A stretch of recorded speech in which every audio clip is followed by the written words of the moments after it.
and victory across the set of all possible games.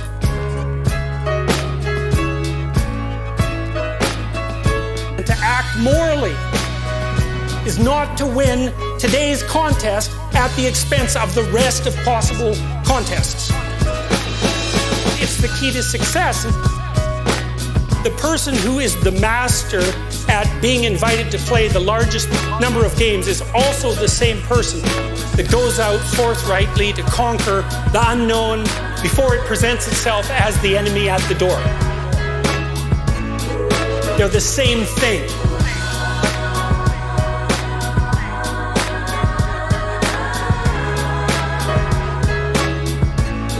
Nietzsche said, that a moral revelation was the consequence of a tremendously long process of initial construction and then formulation. Thousands and thousands and thousands and thousands of years of building custom before you get the revelation of the articulated law. And that's a description of the pattern that works.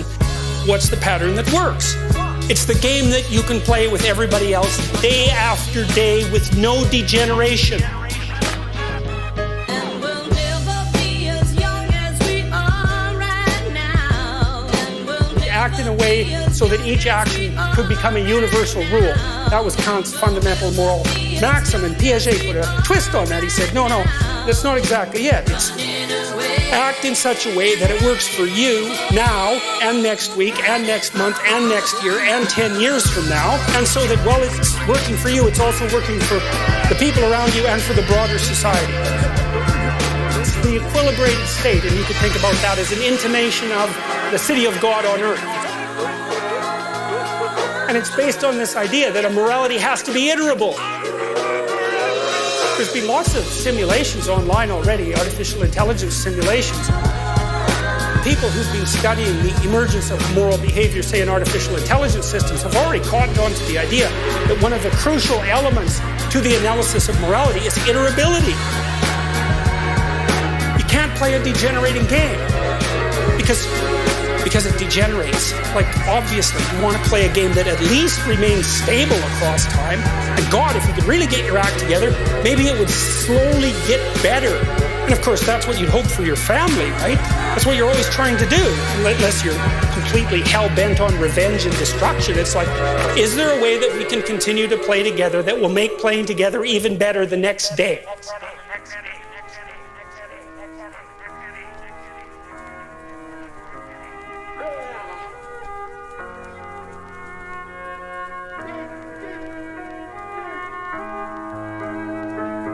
How can women who waited too long to have children find meaning in their lives once they realize their mistake? How can we cope with the regret? Jesus, that's a hard question.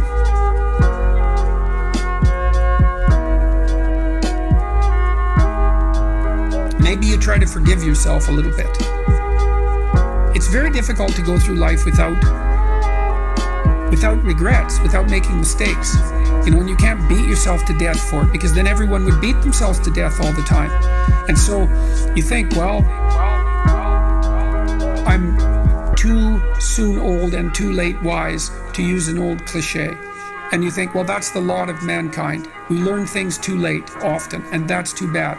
And you forgive yourself because you're stupid and you don't know what you're doing and you're unwise just like everyone else. And maybe you're somewhat capable of learning if you're careful. It's like people make mistakes, man. Big mistakes. And the people that I've watched through life that have been successful, it's not like they didn't make mistakes, because everyone makes mistakes and they do things they regret and they miss opportunities and it's a bloody catastrophe. But they treat themselves with some degree of mercy along with the justice. It's like, yeah, well, I screwed up there, but I'm not going to beat myself to death so that I can't get up again. And so you do what you can to forgive yourself. It's a confusing time to live in many ways, because we have the birth control pill now, and that means reproduction has now become voluntary. Well, when's a good time to reproduce? Well, never, because who would ever think about doing that? It's so ridiculously irrational and complicated, and the burden of responsibility is so insanely high, and you're never secure enough to have the proper place to bring children into the world. and you have to get your career going and your intimate relationship, and maybe you have some struggle doing that, and one day you wake up and it's a bit late. It's like, yeah, well, you're a product of your time, and that's a catastrophe, because to be a product of your time is in some ways a catastrophe. But there's other things to do in life, and auguring yourself into the ground with regret and self-recrimination is not useful, right? I mean, you have to learn your lesson, you have to take your lumps, all of that. But have some mercy, you know? That's it.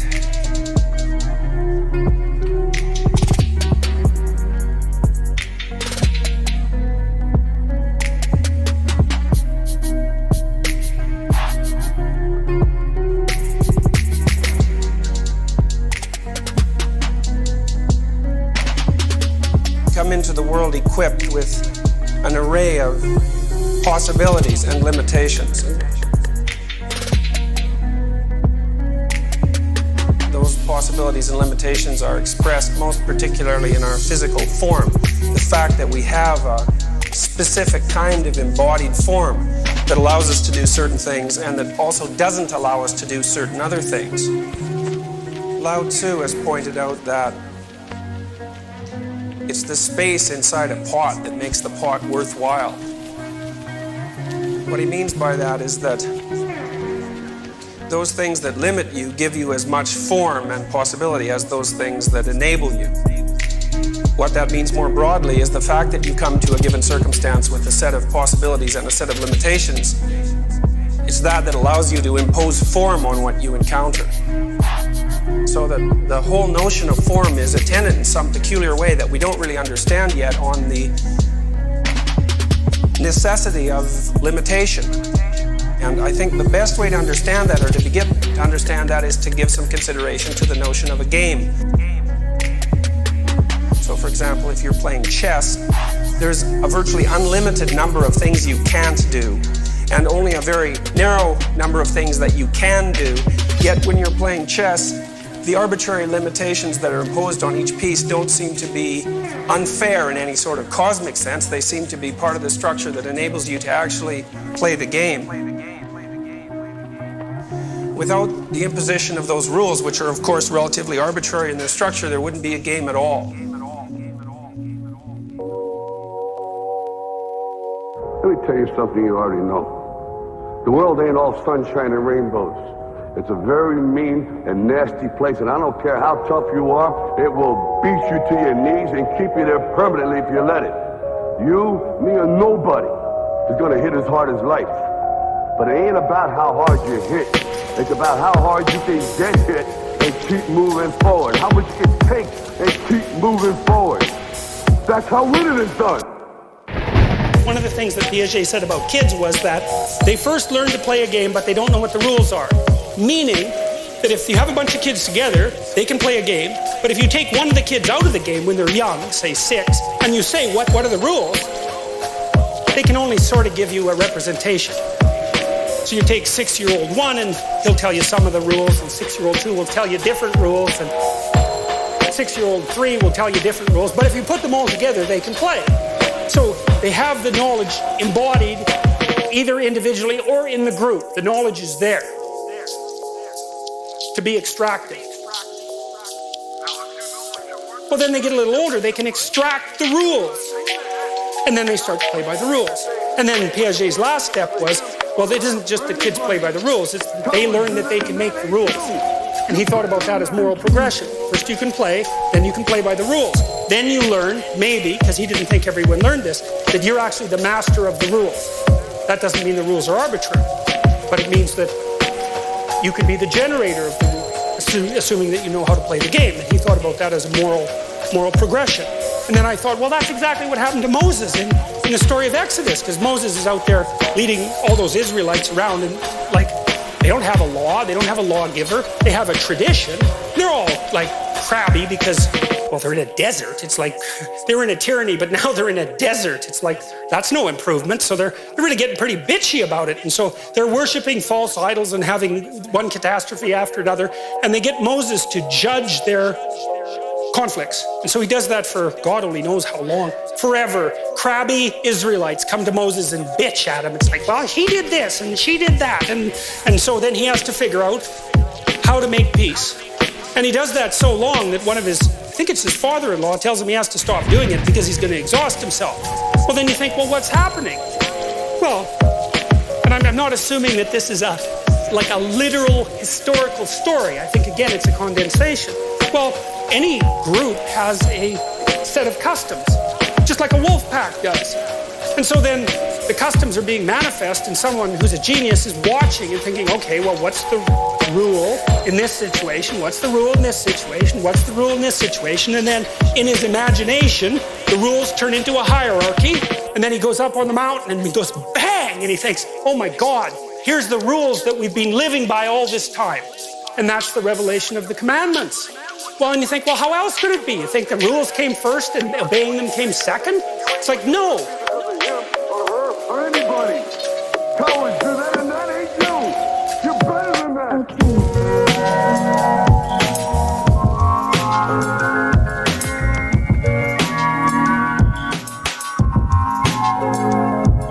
There isn't any such thing as self-interest. It's not the right way to think about it because you're not alone. Remember that Simpsons episode? Homer drank a quart of mayonnaise and vodka, and Marge and all his kids were telling him not to. And he said, well, that's a problem for future Homer. I sure don't envy that guy. Well, that's it, exactly. It's like, well, there isn't just you. There's now you, and there's tonight you, and there's tomorrow morning you. That's the one that'll have the hangover, by the way. There's next week you, and next month you, and next year you, and old you. So if you're going to act in your self-interest, you have to take that collective of yous across time into account when you make your decision. And now here's the cool thing about that. Future you and someone else that you have to live with right now that's not you are pretty much the same people. And so if you're going to act in your self-interest and you have other people around you, then you also want to act in their self-interest because otherwise they won't like you, they won't cooperate with you, and they won't compete with you in a reasonable manner. And so that's going to be a catastrophe. And so you want to act out what's good for you now and what's good for you next month and next year. And you want to do that in a way that's good for you and your family and your community right now, next week, and next year. Right now, next week, and next year. Right now, next week, and next year. Right now, next week, and next year. And you're going to take all those things into account at the same time. That's an equilibrated game from a Piagetian perspective. And it was his idea that constituted the basis for proper moral judgment. And it's a brilliant idea. It's a brilliant idea. And so that's your true self-interest. There's no difference between your interest and the interest of others. Not in any fundamental sense. Even your enemies, which is why you're enjoined to treat your enemy as if he was yourself. Because he is.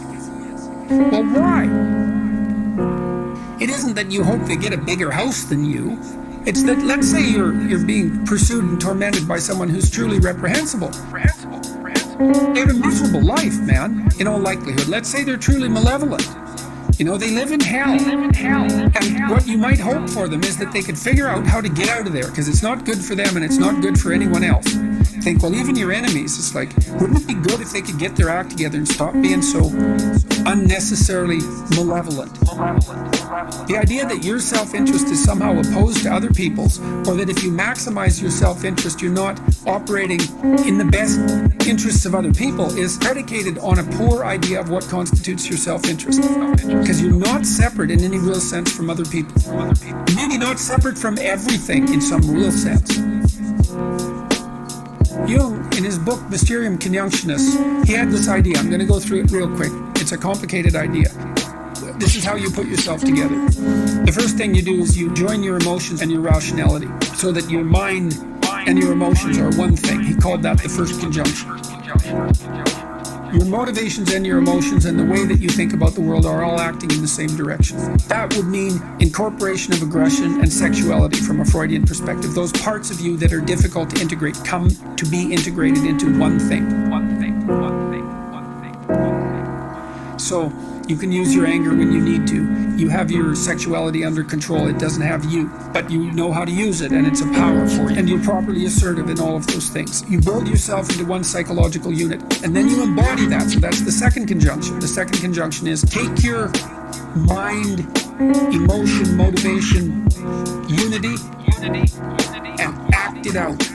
Act it out in the world, so that there's no distinction between you and what you do. Between you and the way you think about the world and your philosophy and how you act. That makes you a second kind of unity. And then the final conjunction, which is the most difficult one, is to stop thinking that the world is different than you are. This is why I ask people to clean up their rooms. It's like, your room is you. It's you. Your room is you. It's you. And so you go in there and you clean up your room. You're cleaning you up too, the same way. You're developing discipline. You're putting yourself in order. You're developing a vision of the future. You're figuring out how to dress. You're figuring out how to take care of your things. You're interacting with the microcosmos that you have in front of you and learning how to balance chaos and order. There's no difference between you and what's around you. And that's a very difficult thing to understand. So you want to act in a way that's good for you, but good for everything else at the same time. Same time, same time, same time.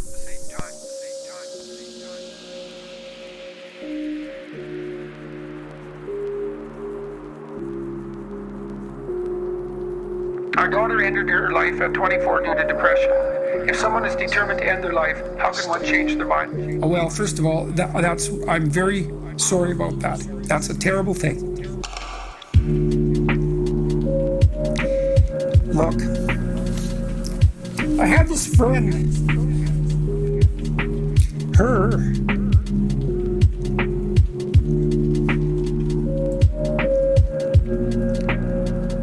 Sorry. There's been a lot of depression in our family, so it's a question that cuts close to the bone.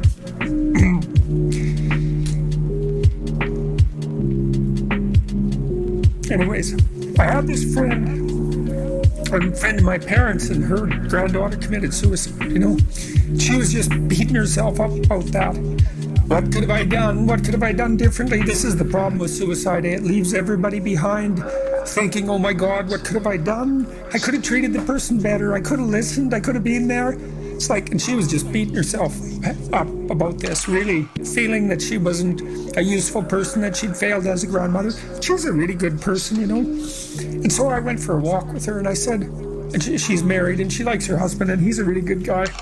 And I said, look, you're blaming yourself for your granddaughter's suicide. It's like, are you blaming your husband? Are you sitting him down and telling him what a useless bastard he was as a grandfather because his granddaughter committed suicide and how he failed completely? She said, no, I'd never do that. So I said, well, don't do it to yourself. No. Depression is a terrible thing. And many, many, many things cause it, and we don't understand. There's lots of reasons that people get depressed, and depressed people can go places that are so dark you just cannot imagine it. And it isn't necessarily the case that you can always rescue someone, you know. But drowning yourself in the aftermath of a suicide is not helpful. So there's a good room for self-forgiveness there, you know. I mean, maybe you did some things you shouldn't have done that were reprehensible and all of that, but you don't want to beat yourself up. Remember the presumption of innocence, right? Innocent until proven guilty. And you have to apply that to yourself. I think there are times when people are so depressed that there isn't anything that anyone can do. You know, and the depressed person thinks, and this is probably the worst part of it, the depressed person thinks, everywhere I look, it's nothing but catastrophe. I can't see any way out of it. I can't see any path forward whatsoever. And then they think as well, and maybe it's the combination of these two thoughts that really make people suicidal. It's like, it's hopeless. It isn't going to get any better. No matter where I turn, there's no escape. The suffering is unbearable, and I'm absolutely no use whatsoever to anyone. It would be better for everyone if I was just gone, because if I'm not so much of a burden now that it's going to destroy their life, then I'm going to be that much of a burden in the future. And so it's hard to imagine what that's like for people, but it's dreadful. And there's lots of ways you get there. And so you can listen to people, you can desperately encourage them to seek the help they need. You know, like I've seen antidepressants work miracles on very, very many people. Now, they don't work for everyone, and they're not a panacea. You know, they have side effects and all of that, but one of the side effects of untreated depression is that you kill yourself, and there is no recovery from that. And the probability is actually rather high. Look, it isn't clean. You can't rescue everyone. People get sick and they die. And sometimes the way they die looks like it's depression. Depression is a multifaceted phenomenon. You can be there for them, you can listen, you can watch, you can intervene, you can try to understand, you can hold them accountable, you can do all of those things. But everyone has their own destiny, you know, and you're not omnipotent. And so sometimes a catastrophe occurs, like your daughter's, and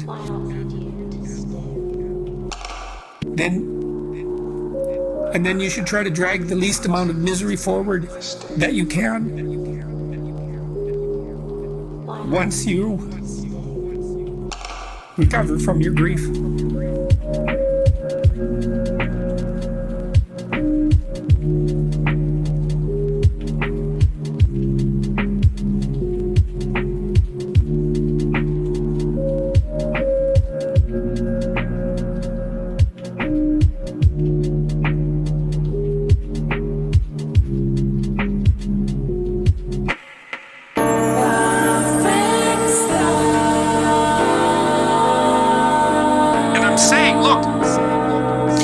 It isn't only about you being happy.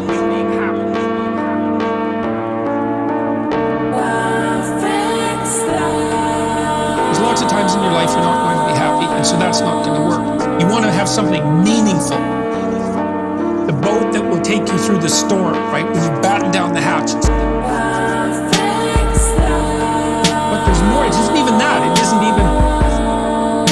A meaningful, engaged life will see you through the catastrophe. But there's the other part of it too, which is don't be thinking that your errors aren't linked to hell. Because they are. If you look at what happened in the 20th century, it isn't top-down evil leader manipulating innocent masses. That's not it. It's the moral failings of every single individual, unwilling to say their truth, unwilling to act out what they know to be right, that accumulate and produce the catastrophic state. And so when you're fussing about with your life, when you're not manifesting your potential, when you're falsifying your speech and your actions in the service of short-term expedience, you are working to bring about hell on earth. And that's true. It's true literally. I suspect it's also true metaphorically. And that's a real truth, man. When you get the literal and the metaphorical working at the same time, it's like, that's real. So it isn't just that you have to fix up yourself so that, you can have a better life. It's like, who cares about you? You have to fix up your life, because if you don't, every time you make a mistake that you know to be a mistake, you are leading the world toward hell. And I believe that. I think it's true. You take 10 admirable people and you pull out someone who's meta-admirable, and that's a hero. That becomes a religious figure across time. That becomes a savior, a messiah across time, as we conceptualize what the ideal person is. And in the West, here's how we figured it out. We said the ideal person, the ideal man, is the person who tells the truth. The truth.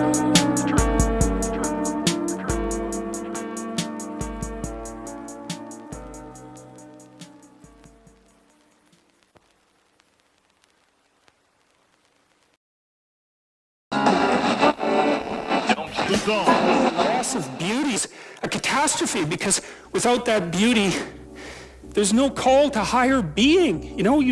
This is also why, I've mentioned to people that they should clean up their rooms. That's become quite the internet meme. But I'm really serious about it, because it's really hard to do that. And it isn't just that you clean it up. You also make it beautiful. Make it beautiful. Make it beautiful.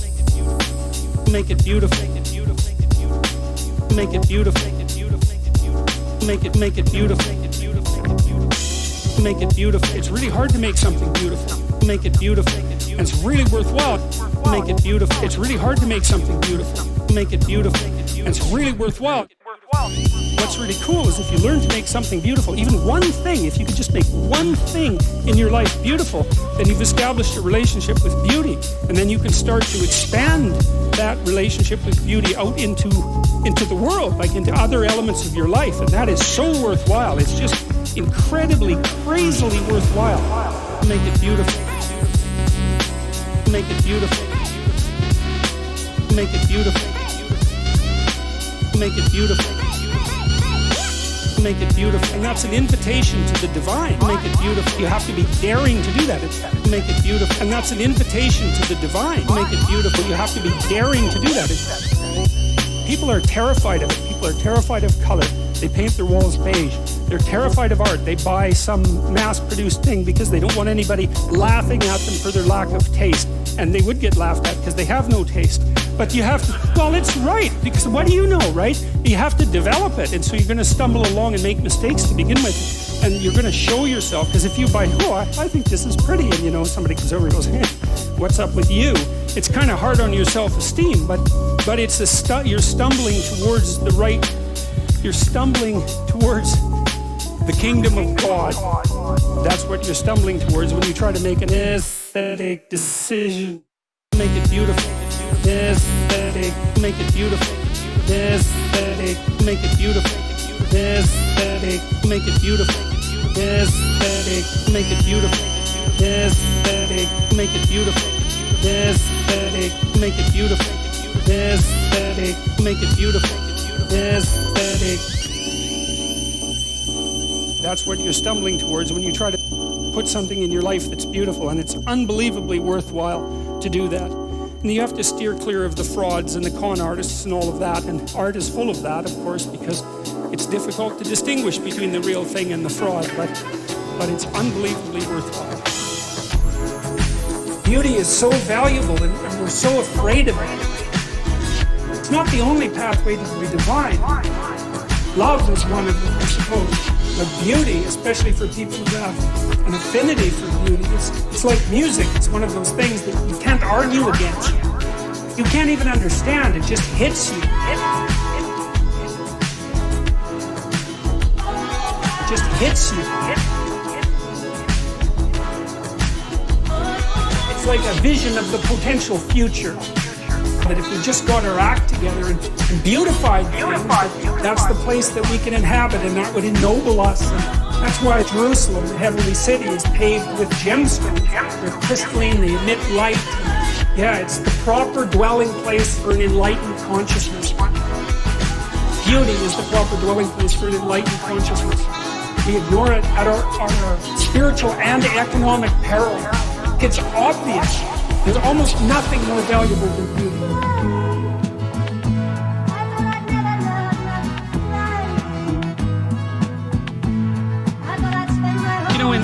In Sleeping Beauty goes to sleep. And the reason she goes to sleep is because she has parents who are quite old. So they're pretty desperate to have a child, like so many people are now. And they only have one child, like so many people do now. They don't want anything to happen to this child, because hey, it's America. She's the princess. We're not letting anything around her. So they have a big christening party. And they invite everybody, but they don't invite Maleficent. And Maleficent is the terrible mother. She's nature. She's like the thing that goes bump in the night. She's the devil herself, so to speak. She's everything that you don't want your child to encounter. So the king and queen say, well, we just won't invite her to the christening. It's like, good luck with that. That's an Oedipal story. The Oedipal mother is the mother who devours her child by overprotecting him or her, so that instead of being strengthened by an encounter with the terrible world, they're weakened by too much protection. And then when they're let out into the world, they cannot live. And that's the story of Sleeping Beauty. And they apologize to Maleficent when she first shows up and say, well, you know, they have a bunch of half-witted excuses why they don't invite her. We forgot. It's like, I don't think so. You don't forget something like that. And she kind of makes that point. It's right, the whole horror of life. You don't forget about that when you have a child, that's for sure.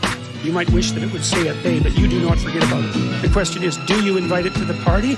And the answer is, it bloody well depends how unconscious you want your child to be. And if you want your child to be unconscious, well, then you have the added advantage that maybe they won't leave home. And so you can take advantage of them for the rest of your sad life instead of going off to find something to do for yourself. Of course, you can take revenge on them if they do have any impetus towards courage that you sacrificed yourself 30 years ago and want to stamp out as soon as you see it develop in your child. That's another thing that would be quite pleasant. Be quite pleasant. Be quite pleasant. That's another thing that would be quite pleasant. Be quite pleasant.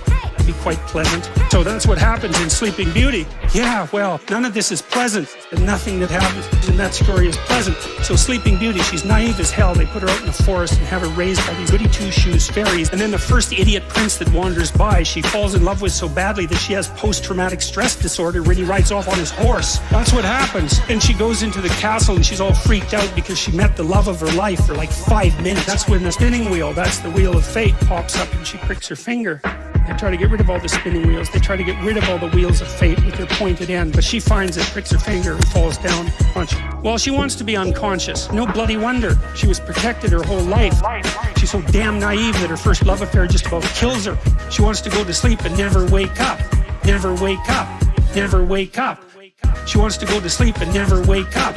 And so that's exactly what happens. And then she has to wait for the prince to come and rescue her. Well, you think, how sexist can you get? That's a boneheaded way of looking at the story, because the prince isn't just a man who's coming to rescue the woman. And the prince also represents the woman's own consciousness. Without that forward-going, courageous consciousness, the woman herself will drift into unconsciousness and terror. All she can do is lay there and sleep, like the sleep of the naive and damned. She has to wake herself up and bring her own consciousness, her own masculine consciousness into the forefront so that she can survive in the world. That's partly what's implicit in this idea, is that unless the woman is taken out of man, so to speak, then she isn't a human being. She's just a creature, and that's partly what's embedded in this story.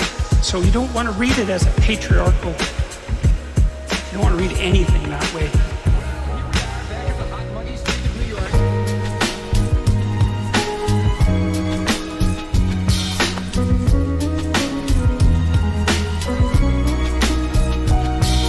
New Age people are very creative, but they can't think critically. But I can think critically. So this is a creative, theoretical enterprise conjoined with the capacity to tell the difference between bad ideas and good ideas. And hopefully what I'm going to talk to you about are the greatest ideas that humanity has ever produced. There are also ideas that we don't understand well, and whose highest level of formal development we risk forgetting because we're criticizing things that we invented as a species, but that we cannot understand rationally. And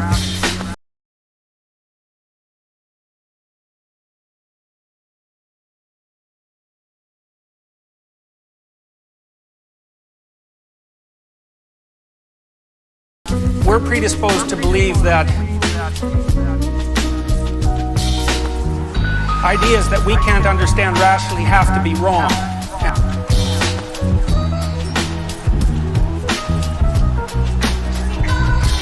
And sometimes that's true, but sometimes we're just not smart enough to understand them. So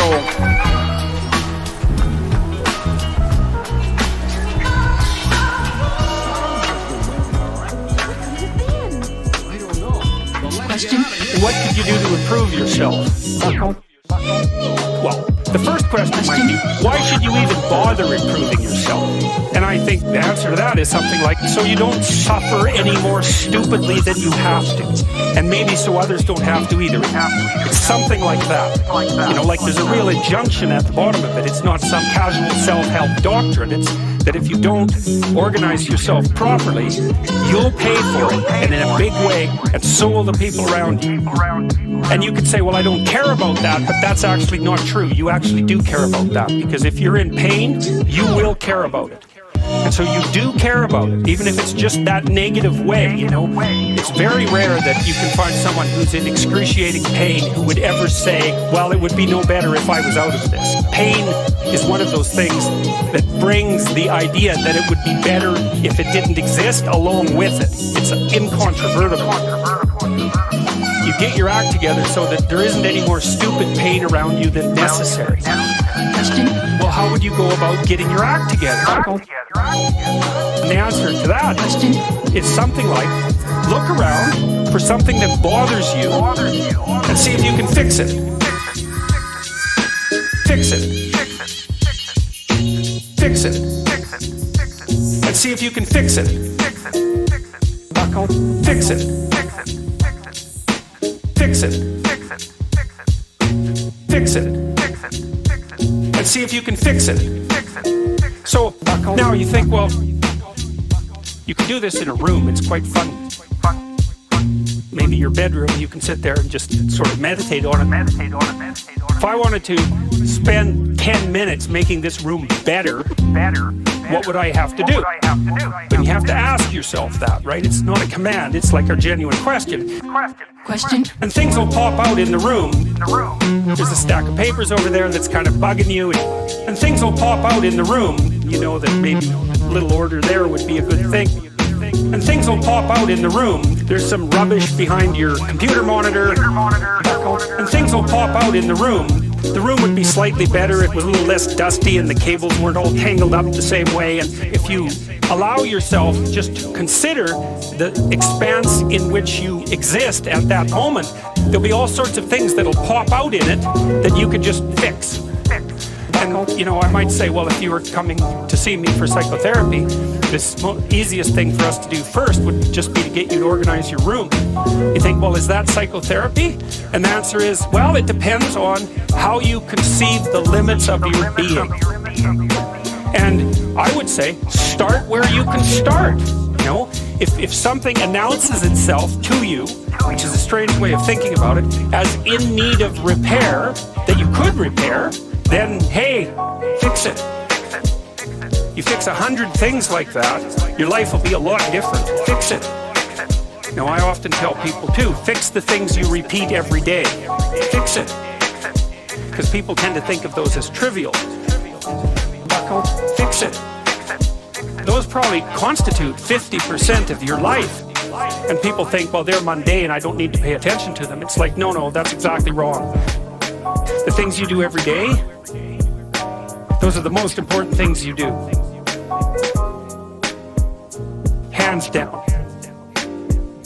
So 100 adjustments to your broader domain of being, and there's a lot less rubbish around and a lot fewer traps for you to step into.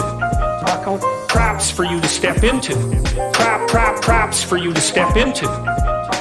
Traps for you to step into. Once you've got your mind and your emotions together, and once you're acting that out, then you can extend what you're willing to consider yourself and start fixing up the things that are a part of your broader extent. Now, just because things announce themselves as in need of repair doesn't mean that it's you right then and there that should repair them. You have to have some humility. You don't walk up to a helicopter that isn't working and just start tinkering away with it. You have to stay within your domain of competence. I like the idea of the room because you can do that at the drop of a hat. Go back to where you live and sit down and think, okay, I'm going to make this place better for half an hour. What should I do? You have to ask, and things will just pop up like mad. And it's partly because your mind is a very strange thing. As soon as you give it an aim, a genuine aim, it'll reconfigure the world in keeping with that aim. Be careful what you aim at. What you aim at determines the way the world manifests itself to you. And so if the world is manifesting itself in a very negative way, one thing to ask is, are you aiming at the right thing? You know, I'm not trying to reduce everybody's problems to an improper aim. People get cut off at the knees for all sorts of reasons. There's a random element to being, that's for sure. And things do happen to people, but it's still a great thing to ask. Be careful what you aim at.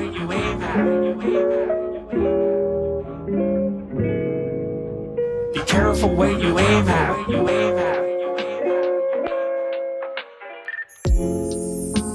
Be careful what you aim at.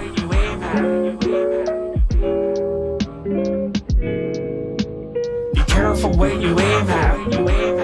When I started working on this problem, or I guess when it started working on me, it was probably really in the mid-80s.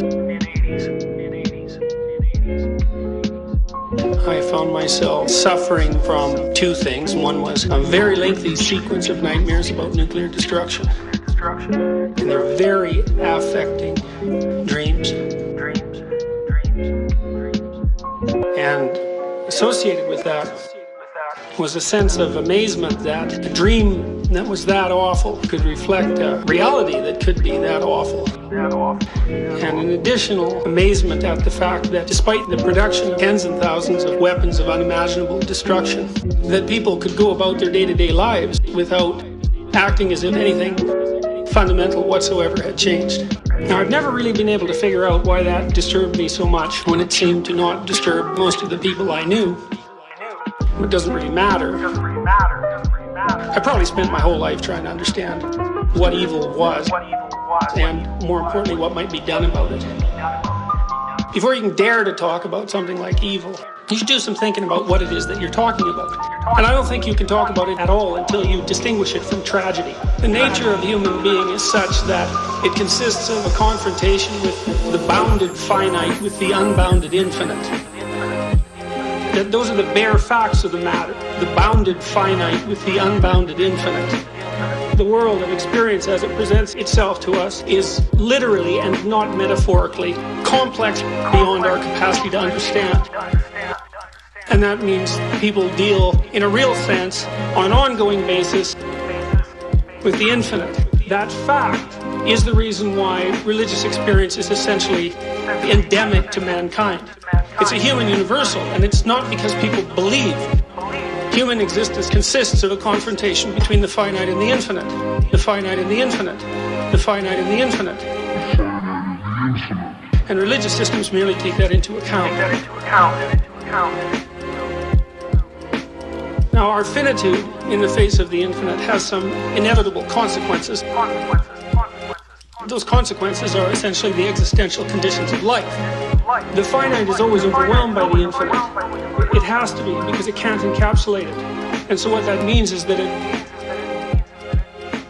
that suffering is central to the nature of human existence.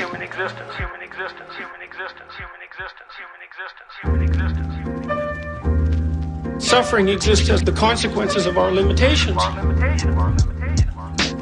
Every single person who's alive is going to die. And every single person who's alive is going to deal with serious physical illness and mental distress. And so the fact of our finitude is it's central to the nature of our being, and we're forced to deal with it on an ongoing basis.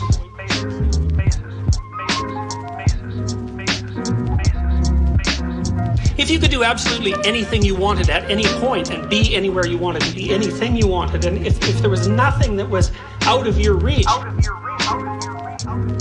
there would be nothing to do. There's no story, and there's no being, and there's something about being that is a story, and without limitation, there's no story. Humans are vulnerable, and that's tragic. But if tragedy is the price that we pay for existence, then so be it. And so tragedy itself can't be regarded as evil. It's a condition of existence. So earthquakes aren't evil, and cancer isn't evil, and mental illness isn't evil, and predators aren't evil. So earthquakes aren't evil, and cancer isn't evil, and earthquakes aren't evil, and cancer isn't evil, and mental illness isn't evil, and predators aren't evil. They just are part of the way things are. But there are certain categories of human action that are definitely outside the parameters of mere tragedy, and those are the things we really have to get a handle on.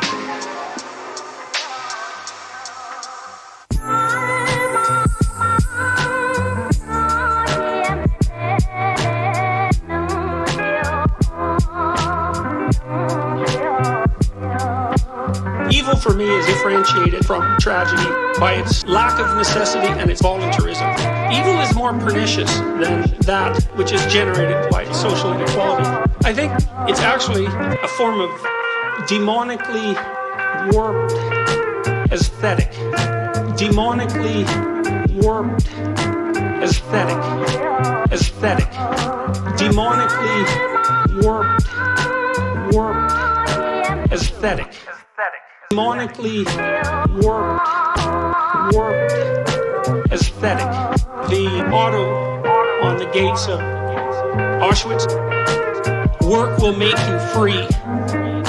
That's an aesthetic of evil, to make a joke, terrible, ironic joke. It's instructive to meditate on what sort of imagination would have the arrogance to tell such a terrible joke.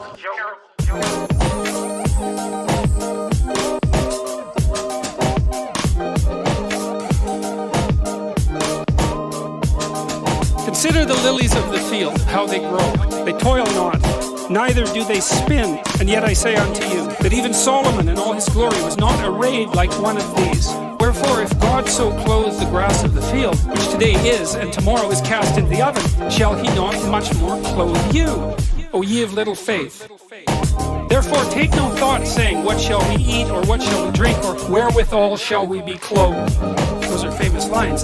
That's sort of Christ the hippie, right? It's like, hey, let it all hang out. That's an old phrase. Do your thing and everything will come to you. Let it all hang out. That's an old phrase. Do your thing and everything will come to you. But that's seriously not the proper interpretation, because there's a kicker with this, and the kicker is this: for your heavenly Father knows that you have need of all these things. But seek ye first the kingdom of God and his righteousness, and all these things shall be added unto you. That's a lot different than the hippie thing. That's a lot different than the hippie thing, right? That's a lot different than the hippie thing. That's a lot different than the hippie thing, right? There's a very interesting idea. It's certainly one of the most profound ideas that I've ever encountered. If you configure your life so that what you are genuinely doing is aiming at the highest possible good, then the things that you need to survive and to thrive on a day-to-day basis will deliver themselves to you. If you dare to do the most difficult thing that you can conceptualize, your life will work out better than it will if you do anything else.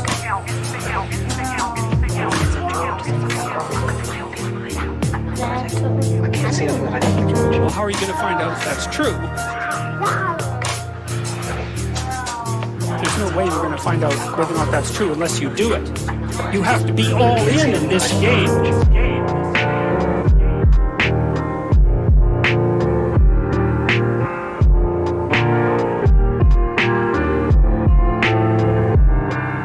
It's like what happens at the beginning of the story of Pinocchio is that Geppetto wishes on a star.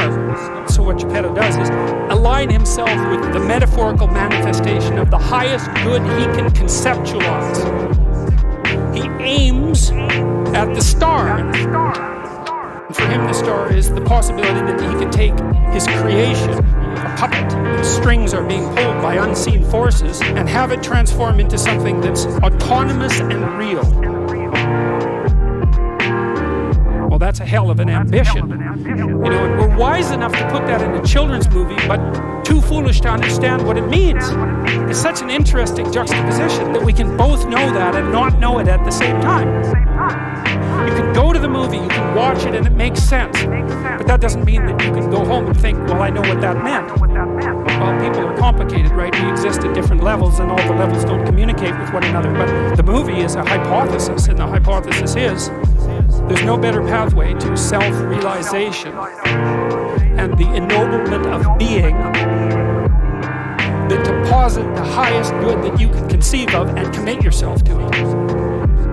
And then you might also ask yourself, and this is definitely worth asking, is do you really have anything better to do? And if you don't, well, why would you do anything else?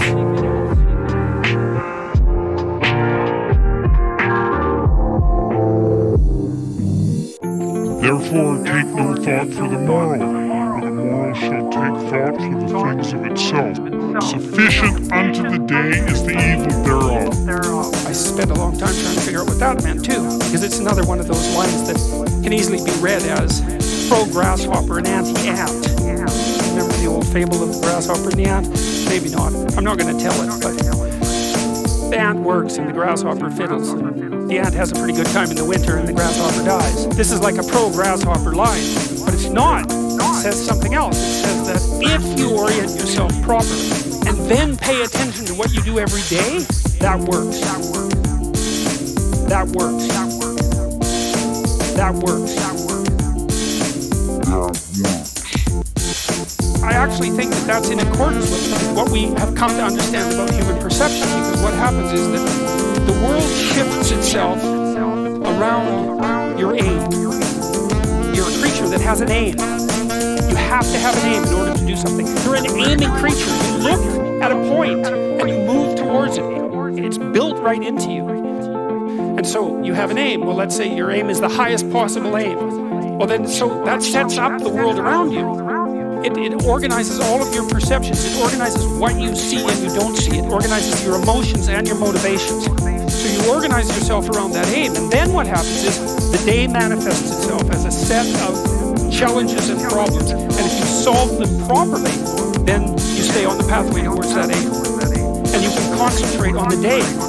And so that way you get to have your cake and eat it too. Because you can point into the distance, the far distance. And you can live in the day. Live in the day. Live in the day. And you can live in the day. That makes every moment of the day supercharged with meaning, because if everything that you're doing every day is related to the highest possible aim that you can conceptualize, well, that's the very definition of the meaning that would sustain you in your life. Well, and then the issue is back to Noah. Well, all hell's about to break loose and chaos is coming. It's like when that's happening in your life, you might want to be doing something that you regard as truly worthwhile, because that's what will keep you afloat when everything is flooded. And you don't want to wait until the flood comes to start doing that, because if your ark's half built and you don't know how to captain it, the probability is very high that you'll drown.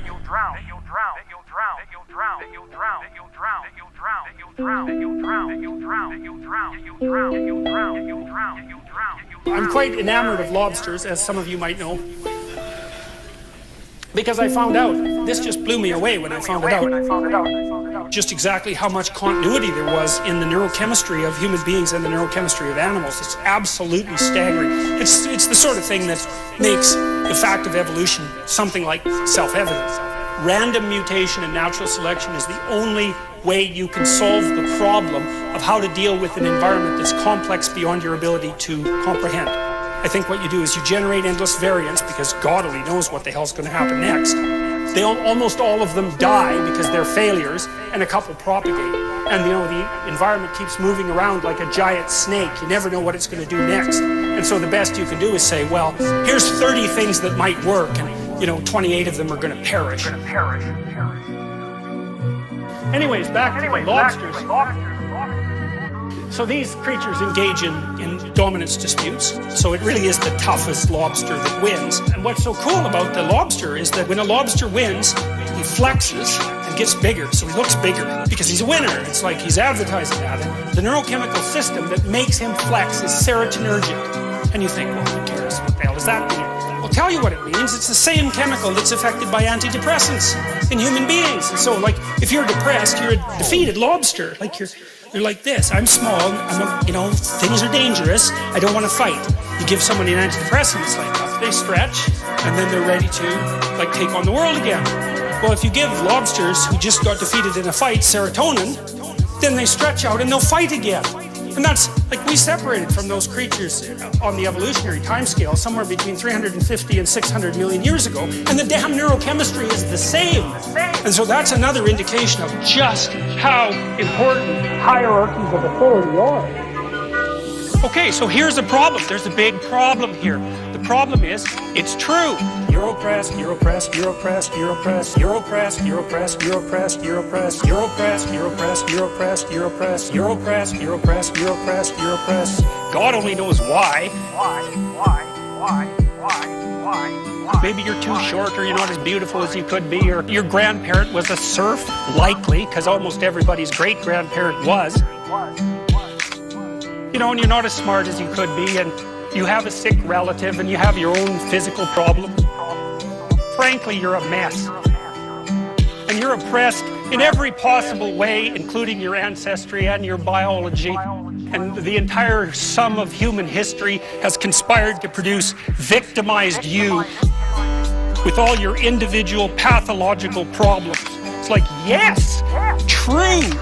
Okay, but the problem is that it is true. And so if you take the oppressed, you have to fractionate them and fractionate them. It's like, you're a woman. Yeah, okay, well, I'm a black woman. Well, I'm a black woman who has 2 children.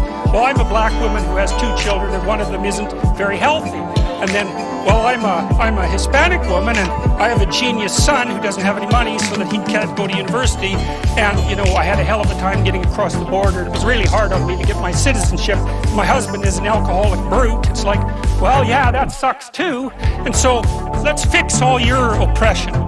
Let's fix all your oppression. Let's fix all your oppression.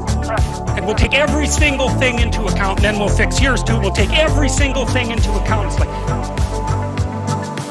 no, you won't. No, you won't. No, you won't. No, you won't. Because you can't. You can't. It is technically impossible. First of all, you can't even list all the ways that you're oppressed. Second, how are you going to weight them?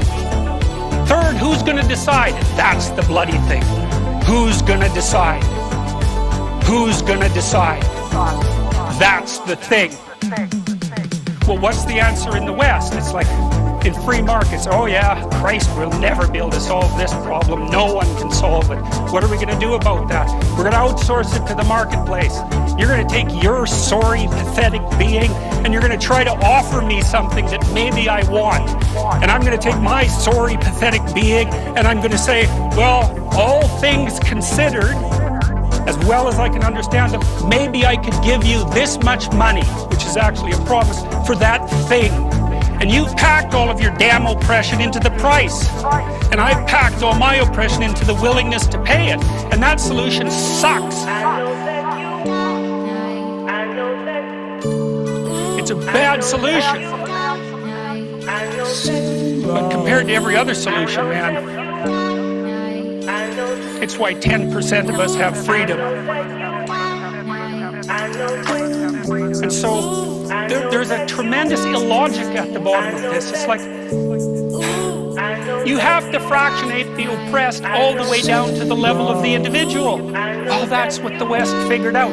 You know, there's a couple of figures who are at the mythological roots of our culture, and you know, people get upset with me because I bring in religious themes, but I understand some things about mythology and religion. It's not an accident that the axiomatic Western individual is someone who was unfairly nailed to a cross and tortured. It's like, yes, right, exactly. So what do you do about that? Well, I thought about that for a long time too. It's like, well, you don't get together in a damn mob, because all that does is allow you to be as horrible as you could possibly imagine and suffer from none of the consequences. That's a bad idea. So how about we don't do that? Well, there's a deep idea in the West too. It's like, pick up your damn suffering and bear it. Try to be a good person so you don't make it worse. Well, that's the truth. You know, I read a lot about the terrible things that people have done to each other. You just can't even imagine it. It's so awful. So you don't want to be someone like that. Now, do you have a reason to be? Yes. You have a lots of reasons to be. God, there's reasons to be resentful about your existence. Everyone you know is going to die. You too. And there's going to be a fair bit of pain along the way, and lots of it's going to be unfair. It's like, yeah, no wonder you're resentful. It's like, act it out and see what happens. You make everything you're complaining about infinitely worse.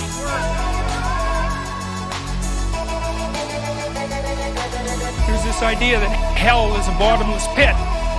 And that's because no matter how bad it is, some stupid son of a bitch like you could figure out a way to make it a lot worse. So you think, well, what do you do about that? Well, you accept it. That's what life is like. It's suffering. That's what the religious people have always said. Life is suffering. Yes. Well, who wants to admit that? What do you do in the face of that suffering? Try to reduce it. Start with yourself. What good are you? Get yourself together for Christ's sake so that when your father dies, you're not whining away in the corner and you can help plan the funeral. And you can stand up solidly so that people can rely on you. That's better. Don't be a damn victim. Of course you're a victim. Jesus. Obviously. Put yourself together. You know how to do that. You know what's wrong with you, if you'll admit it. You know there's a few things you could polish up a little bit that you might even be able to manage in your insufficient present condition.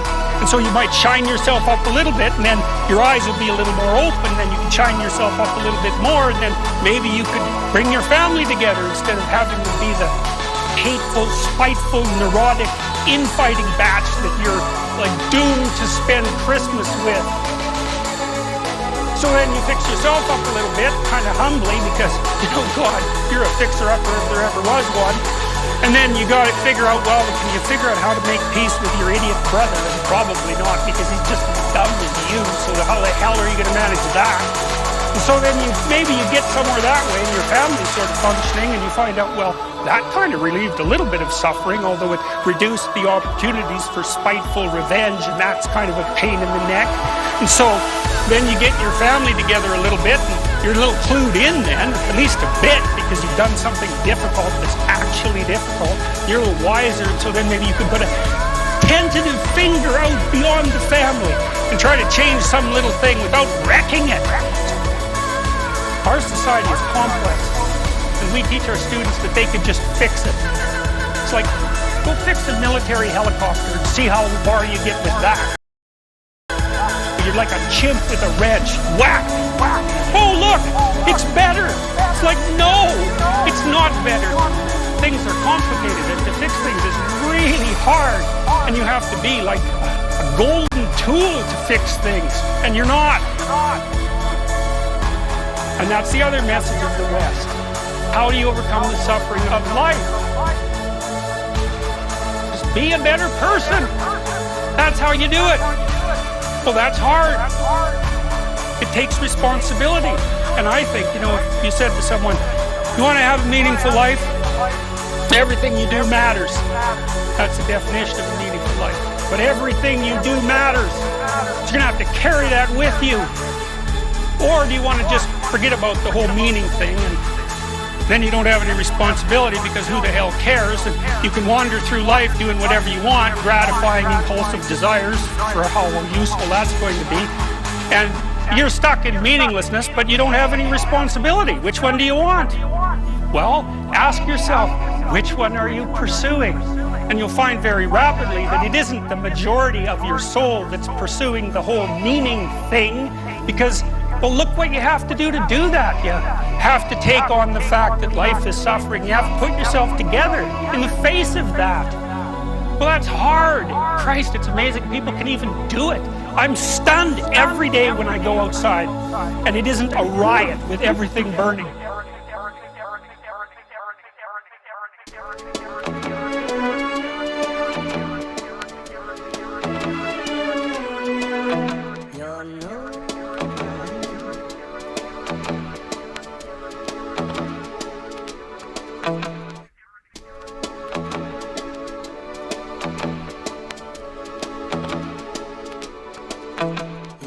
I knew this guy. He'd been in a motorcycle accident and it really ruined him, and he was like a linesman, working on the power, and he was working with someone who had Parkinson's disease, and they had complementary inadequacies, and so two of them could do the job of one person, and so they're out there fixing power lines in the freezing cold, despite the fact that one was 3/4 wrecked with a motorcycle accident and the other one had Parkinson's.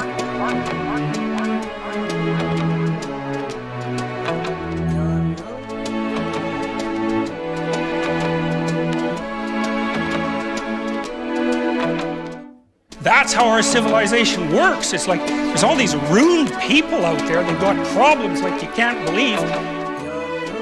Off they go to work and do things they don't even like. And look, the lights are on. My God, it's unbelievable. It's a miracle. It's a miracle. It's a miracle. It's a miracle. And we're so ungrateful. They're so ungrateful. You know, they don't know that they're surrounded by just a bloody miracle. It's a miracle that all this stuff works. That all you crazy chimpanzees that don't know each other can sit in the same room for 2 hours sweltering away without tearing each other apart, because that's what chimps do. It's a miracle. It's a miracle. It's a miracle. It's a miracle. So,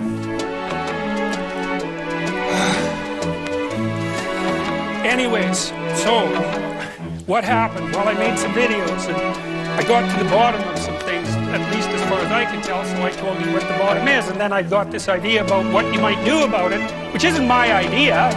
It's not my idea. It's an old idea. It's far older than Christianity. It's old. It's the oldest story of mankind. Get yourself together. Transcend your suffering. See if you can be some kind of hero. Get yourself together. Transcend your suffering. See if you can be some kind of hero. Make the suffering in the world less.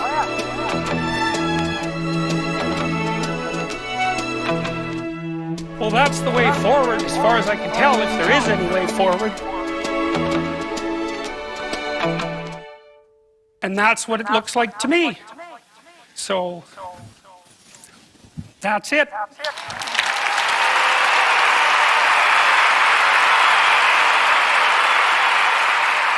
Akira.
It gets its name from the bouncing bass, which was produced by sounding together two notes of slightly different frequencies, thereby obtaining beat frequency.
Here is beat tap tap tap tap tap tap.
Dr. Pierce returns with an offbeat ditty called Beat Tap. It gets its name from the bouncing bass, which was produced by sounding together two notes of slightly different frequencies, thereby obtaining beat frequency.